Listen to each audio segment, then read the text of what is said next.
সাগরে সেতু বাঁধার গল্প তো আপনারা নিশ্চয়ই শুনে থাকবেন।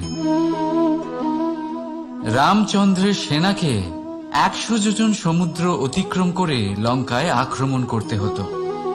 সেতুকার নল আর নীল সেতু বাঁধার উপায় বের করল,